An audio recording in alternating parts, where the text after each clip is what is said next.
আসন্ন বর্ষায় জলাবদ্ধতা নিরসনে কর্মপরিকল্পনা প্রণয়ন ও বাস্তবায়ন শীর্ষক আলোচনা সভা লক্ষ্মীপুর জেলা প্রশাসক রাজীব কুমার সরকারের সভাপতিত্বে ও স্থানীয় সরকার বিভাগের উপপরিচালক মোহাম্মদ জসিমউদ্দিনের সঞ্চালনায় অনুষ্ঠিত হয়। জেলা প্রশাসনের কর্মকর্তা ছাড়াও উপস্থিত ছিলেন উপজেলা নির্বাহী কর্মকর্তা, ভূমি কর্মকর্তা, জেলা উপজেলা নির্বাহী প্রকৌশলী, পরিবেশ অধিদপ্তর, কৃষি অধিদপ্তর, মৎস্য অধিদপ্তর সহ জেলা বিশিষ্ট নাগরিক, গণমাধ্যম কর্মী, এনজিও কর্মী সহ বিভিন্ন মানুষের সমন্বয়ে জলাবদ্ধতা নিরসনে কর্মপরিকল্পনা ও বাস্তবায়ন সভা অনুষ্ঠিত হয়। সভায় দ্রুত জলাবদ্ধতা দূরীকরণে যথাযথ বাস্তবমুখী পদক্ষেপ নেয়ার সিদ্ধান্ত হয়।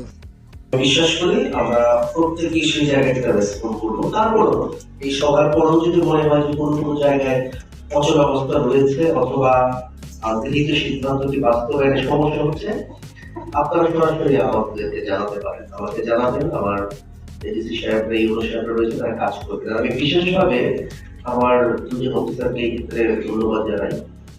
ইতিমধ্যে একটি তালিকা প্রণীত হয়েছে এবং আমরা ধারাবাহিকভাবে সেটি উচ্ছেদে কার্যকর গ্রহণ করবো। মৎস্য চাষের ক্ষেত্রে বিভিন্ন বাধার প্রসঙ্গ এসেছে ব্যক্তি এবং বিভিন্ন গোষ্ঠী পর্যায়ে।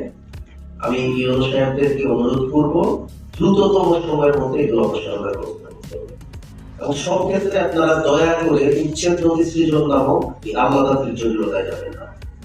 এটিতে যাওয়া মানে কালকে যেটিতে যাওয়ার প্রয়োজন আছে অবশ্যই যাবে। এই জন্য আমি সবসময় বলি যে দ্রুত যদি আমরা ব্যবস্থাটি নিতে পারি তাহলে কিন্তু আবর্জনা পরিষ্কার করা সহজ হয়।